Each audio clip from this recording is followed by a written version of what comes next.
we have Mrs. Rochel Schmukler, who has her very own Tanya podcast. And she's going to be speaking on the topic of the incredible opportunity of now based on Tanya. So, Rochel, take it away. Thank you for having me. First of all, I'm looking around and I want to see the beautiful faces. It's very hard for me to just speak to myself. I know that Simone is on. I know that Hani is on. I'm imagining your faces. Maybe Sarah will have your face on when Sure, we. you want me to stay on? Is that Yeah, easier? could you please? Sure. Thank you so much. Okay, wow, this is really a special time. We're approaching. Let me just turn this on 1 second. 1 second. I'm so sorry. 1 second. We are approaching Yud Tes Kislev, which is Rosh Hashanah for Hasidus, and what an incredible opportunity. You know, the Rebbe, the Tzemach Tzedek, once had a Farbrengen, and who was present at that Farbrengen for Yud Tes Kislev? Reb Isaac Humler, Reb Hillel Paritcher, and the Tzemach Tzedek said that we have to realize, the Alter Rebbe said in Perek Lamed Gimel and Tanya, that Habakkuk came and stood up the Torah on one thing, V'tzadik be'emunah yichya. And with that, we live with this faith and we have tremendous joy in this amuna of knowing the unity of Hashem. Well, the Alter Rebbe came and stood it up on one thing. And how lucky we are. We did not toil for this fortune of Tanya, and it gets to be ours. And the Tzemach Tzedek said like this, the main thing is to disseminate the Tanya in as many ways as possible, even for mashbiim to set up tables on the streets of the city for shiurim for passersby. And to think that that's happening today. Literally in the city streets, people are listening to podcasts all the time. You can pick up a shiur wherever you go. You could be driving. Chassidus is everywhere, similar to what they did in the times of Ezra, where there was such strong klipa, they were reading the Torah on the streets. And in the time of Mashiach, the neshamas are much lower. And we need this power of Chassidus, of Tanya. And through the Tanya, we are going to bring the ultimate revelation of Mashiach right now. What incredible opportunity we have. And I was thinking, you know, through the Tanya, we get to appreciate really what Torah is and what mitzvahs are. So easy to just take it for granted, but you start looking at it through the Tanya. Let's look at Tanya and let's look at other major works of Jewish philosophy and mysticism and the effect that it had on practical application of Torah and mitzvahs. When it comes to philosophy in general, Jewish mysticism in general, and this is why people were so nervous about the advent of Hasidus, is because people start looking at Torah and mitzvahs as a means to an end. You say, okay, well, the Torah was given l'tzarei fes habriyos, to refine creatures. So I got it, I'm refined. So do I need the actual practical mitzvah? They start getting into philosophy and they're like, oh yeah, I'm spiritual. Do I need the practical mitzvah? Look what Tanya does. When someone studies Tanya and they learn deep mysticism and philosophy and get your mind working in all different directions, the practical mitzvah doesn't fall away to the side. It actually becomes supremely important. Like the Alter Rebbe says in Perek Lamed Tes and Tanya, Schar mitzvah hi mitzvah atma. The reward of the mitzvah is the mitzvah itself. There is a very interesting story, which the first time I read it, I saw it one way. And then looking at it through the lens of the Tanya, I saw it another way. And it's a story of the Kotzker Rebbe, who was once going to his Rebbe, his own Rebbe, Reb Simcha Banim of Peshuscha, before he was the Kotzker Rebbe. And along the way, he meets up with a colleague of his who unfortunately had dropped Yiddishkeit on the wayside. In fact, the way he met him was he was coming through with a horse and a wagon, a handsome steeds and a magnificent coach. And he said, come inside my coach. And the Kotzker did. He went inside and he sat right next to him and they started talking ethics, moral stuff, philosophy. And in the middle of the conversation, the Kotzker Rebbe looks at his friend and he says, tell me, where's your Eilam Haza?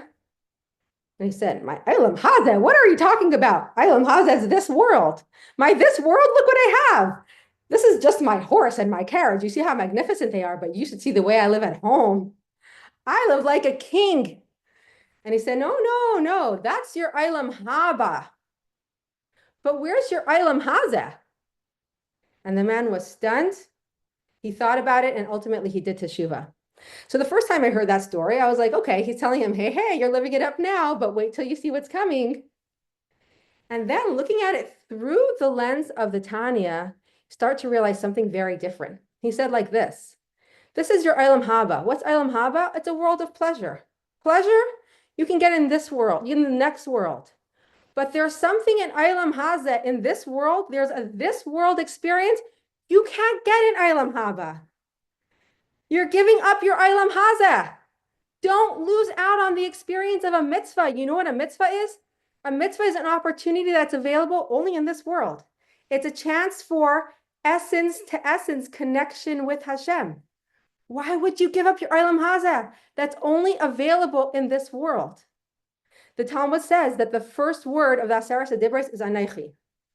I mean, the Torah says that, but the Talmud says that Anaychi is an acronym for Ana, Nafshi, Kesavis, Yahavis, which translated means, I wrote this Torah, I'm giving it to you.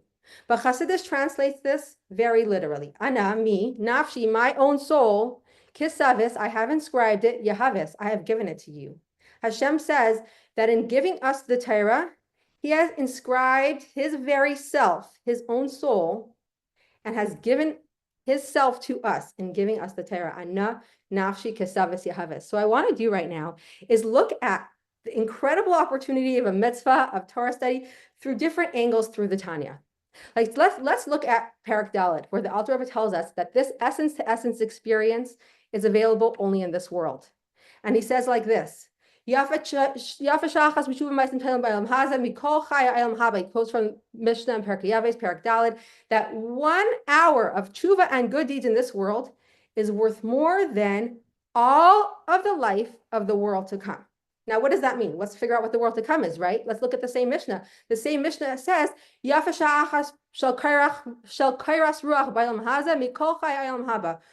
hour of bliss in the world to come is worth more than all of the life in this world. Okay, so let's think about that. Let's think of every single pleasure there is to be had in this universe by every single human being that ever lived since the beginning of history until now, 5,785 years of pleasure. We cannot imagine the vastness of that pleasure. Nobody can handle that. The mind could not grasp that. And yet, 1 hour of the next world, bliss in the next world, is worth more than all of the bliss that ever existed in this world. Just 1 hour, okay? 1 hour. We're not saying 1 hour of bliss in the next world. Now we're looking at this. We're saying 1 hour of tshuva and good deeds in this world is worth more than not 1 hour of bliss in the next world, all of the life of the world to come. Could you imagine if 1 hour of bliss in this world is worth more than all the pleasure in this world? But 1 hour of tshuva and good deeds in this world is worth more than all of the life of the world to come. And why is that? Because this is the only world where we can connect essence to essence with Hashem. That's simply not an experience that's available in any other world. If somebody would try to connect that way in another world, they wouldn't exist anymore. But because we are clothed in this physical body, in this animal soul that completely hides and obscures Hashem, we are so numb to what we are experiencing that we can go ahead and do it. You know, the mashal of that artisan who was hired to make the king's crown. And this was months, maybe years of work. And finally, the moment comes for him to set that crown jewel. He wants to set the jewel, but he can't. His hand is so tremulous because he knows what he's doing. And finally, after hours of trying, he's literally perspiring. He calls in a peasant from outside and he says, could you come here for me? And he said, sure. He said, you see that rock on the table? Could you come stick it over here in this beautiful thing that I made? He says, sure. He picks it up and he puts it inside. It was so easy for him. Why? Because he had no idea what he's doing. So on one hand, we're so blind and we're upset at our body for numbing us to the experience. On the other hand, because we're in a body and because we're in a physical world, we are garbed, we are clothed so that we can have this incredible essence to essence experience with Hashem. And one of the things that Tanya does for us is it makes us tune in. Yes, we can experience it, but a little bit we can. If we start realizing what is a mitzvah, then no, our body still protects us. We don't truly feel the essence to essence. But the Alter Rebbe opens up our eyes, so now we know this is a mitzvah. This means essence to essence. I'm going to tell you a story of the Radbaz. The Radbaz was a great halachic codifier, and he once got a letter from a man in prison.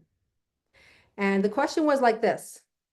The king had imprisoned him, and he said, you know, you can't keep your religion, but I'll let you go for 1 day to keep your religion. So he was in dilemma. Should he go like for Pesach, to keep matzah? who had all, a whole bunch of different important mitzvahs. Should it be Rosh Hashanah? Should he have the Shofar? And the Radbaz said, take the first opportunity you can. It's not for you to choose between mitzvahs. Because if we're looking at mitzvahs as more important and less important, that's true.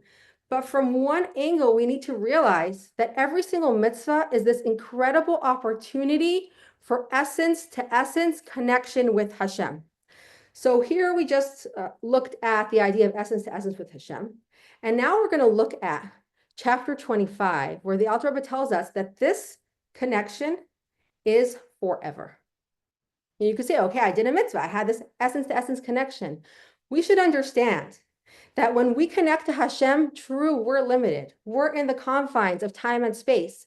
We're doing this thing, this moment, and next thing we're doing something else.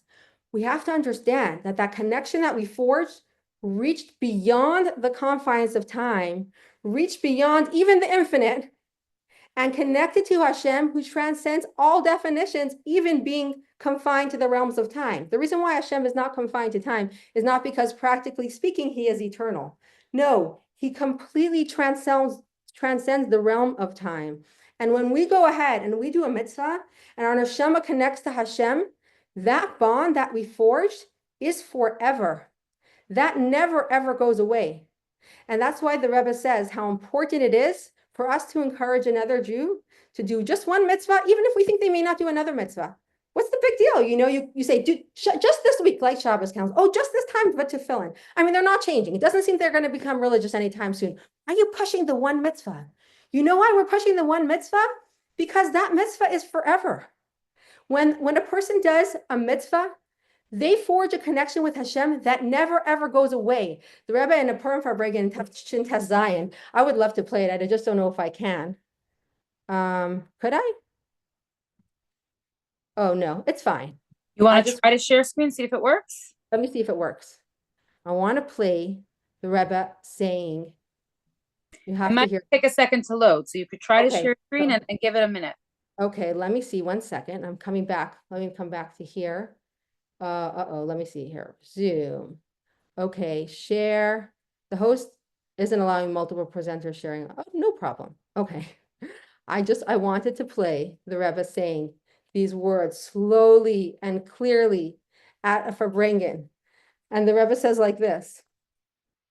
He quotes from Perak Chaf Hey and Tanya. Yichud zeh l'mayla hu nitzchi la'olam va'ed. In the upper spheres, this union between the soul and Hashem is eternal. Okay, the Rebbe doesn't say these words. He just says, Rochel, you're now a co-host, so now you should be able to. Let me try. You have to hear this. You just 1 second. You have to hear this. This is incredible. Here we go.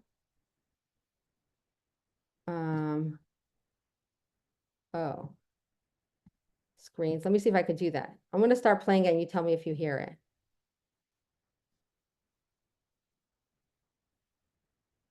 I'm not going to take your time, so if it doesn't. I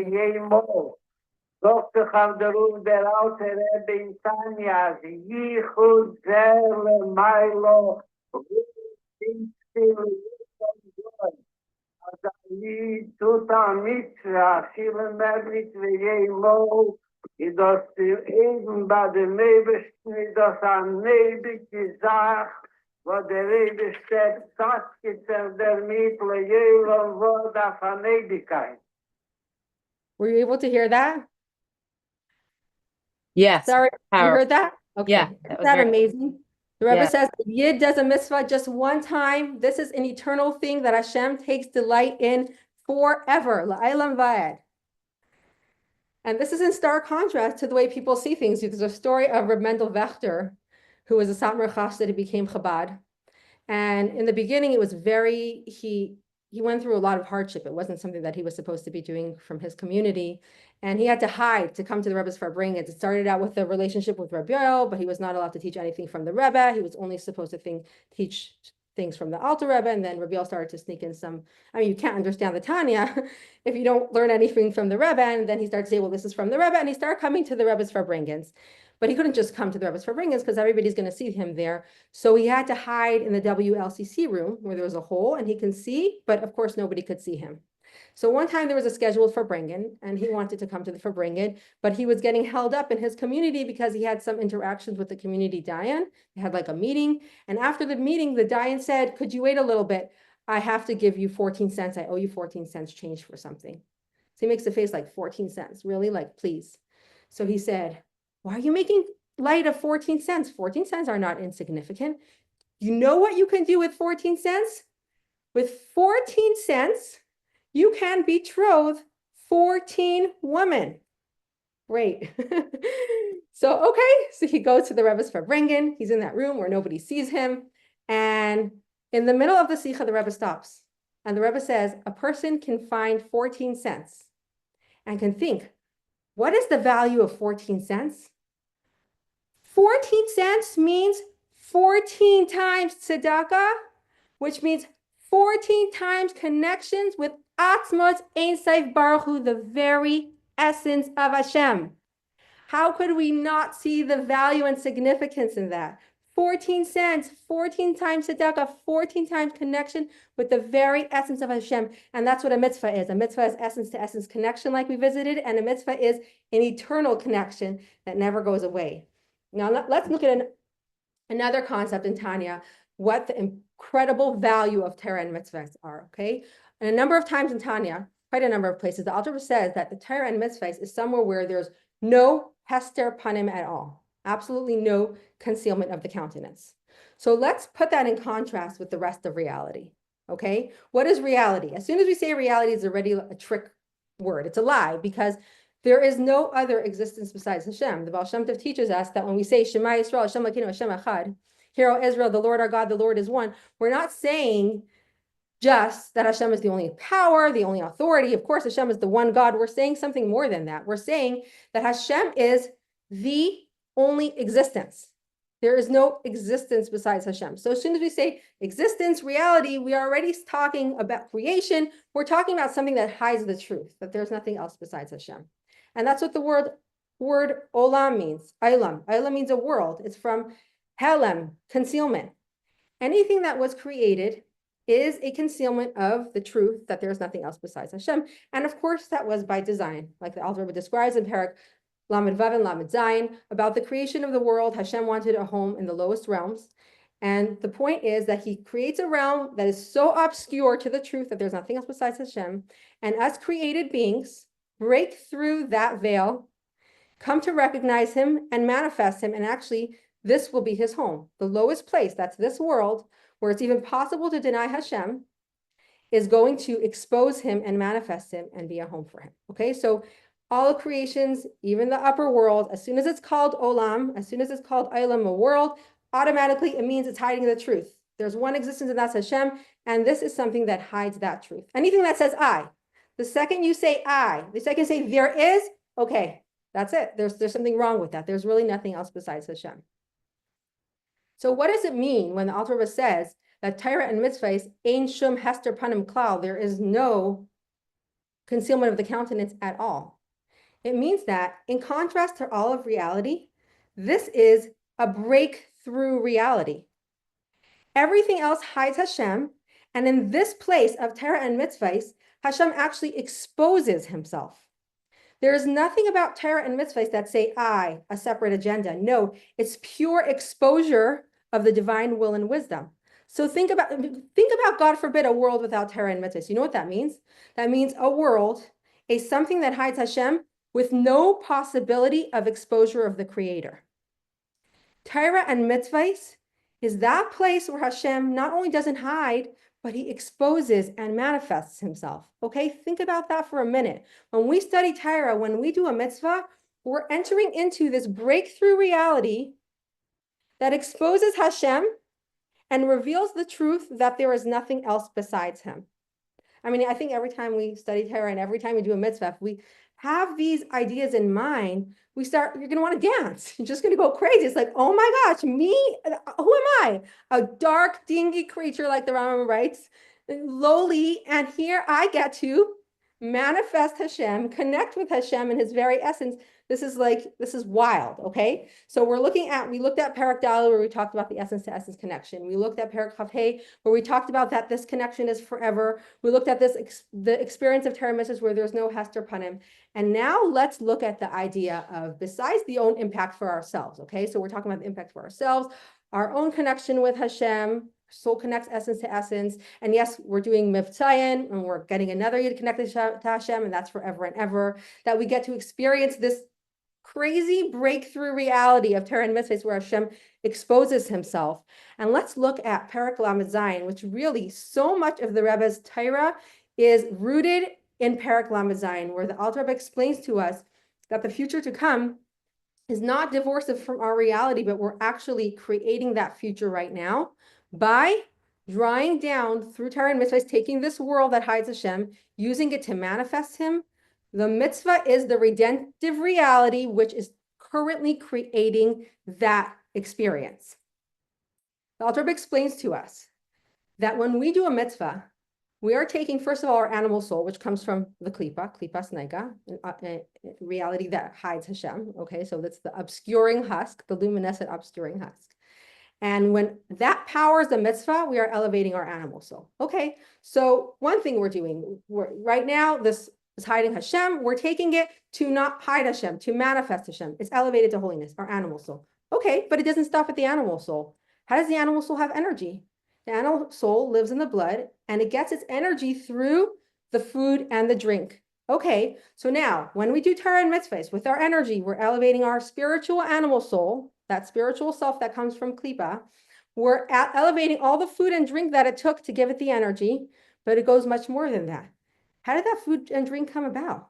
There's a whole world that had to power those food and drink. Think about the supermarket, think about the farms, think about the transit, all that powered your mitzvah. And so that too gets elevated. We think that we're doing a small mitzvah. What am I doing? I'm studying Torah on a table over here. Well, the table that you're using, the book that you're using, all of this was through lumber, the chair that you're sitting on, and what it took to enable this mitzvah is actually a universe. Sometimes you can be like disappointed. I know I'm in my corner of the world, I'm doing mitzvahs, but ultimately, how is it possible that I'm going to transform the universe? Do you know how much of the universe it takes to power a mitzvah? There's a story of a man who came by the Rebbe and he asked the Rebbe about China. He said, there's this huge country with hundreds of millions of non-Jewish people, very, very few Jewish people there. How is it possible that we're going to elevate that part of the world to holiness? And the Rebbe said, look at your coat. Where is it made? Open it up. Made in China.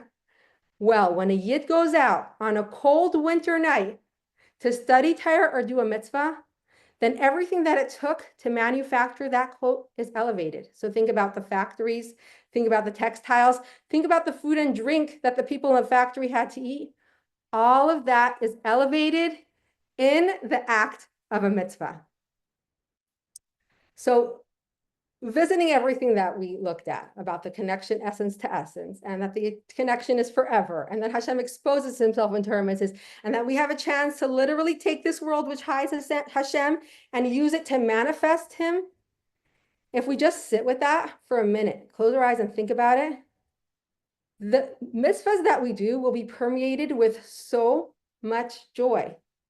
I mean, could you imagine the chance to manifest and channel the infinite, and not just within your own self, but in the entire universe? There's a story of a man who came to the Alter Rebbe. He wasn't sure what to do because he had a very limited amount of time for Limud HaTorah every day. So he said, I only have so much time to learn. Should I just keep it exclusively for the basics, for Nigla? Or do you think I should learn Chassidus too? And the Alter Rebbe said, learn Chassidus. If you learn Chassidus, you'll find more time to study Nigla. When we have this lens of the Tanya to understand what a mitzvah is, the joy that we have on an everyday basis, and not just when we're doing an actual mitzvah, but when we're doing things l'shem shemayim, which should be all the time, we're living with a constant state of awareness of Hashem and with tremendous joy. So I bless us all as this amazing day of Yud Tes Kislev comes, that we should have Ksiva Chasima Taiva, Lashana Taiva, Belibon HaChasidus, V'darchei HaChasidus, Tikaseva V'sei Chasema. We should all be sealed and inscribed for a year of learning and growth in the ways of Chassidus and the Torah of Chassidus. We should always manifest joy in the best of health and happiness. We should realize how blessed we are that we get to be servants of Hashem, and maybe experience the ultimate redemption with the coming of Mashiach right now. Wow. Wow, wow, wow. That was incredible. I love the way you expressed that, like, about Hashem exposing himself and the simcha and the joy. And it's funny, as we were teaching about Parak Lamed Zayed, I was remembering that was the parak that inspired one of my children's books, If I Went to the Moon. It ends, the best place in space, like, is to do all the mitzvahs is Earth, because this is where it's at, to do all the mitzvahs. So that's what that inspired me. And yes, with the learning of Tanya, we'll bring Mashiach, because after learning such chassidus, whether, about Yiras Hashem or about the excitement, about touching essence, it really uplifts us and makes us want to do all the mitzvahs that we can to really bring Mashiach now. So thank you for the inspiration. Thank you to everyone who joined us. We'll be sending out the recordings, share it with friends and family, and we're looking forward to tomorrow night. Thank you. Thank you.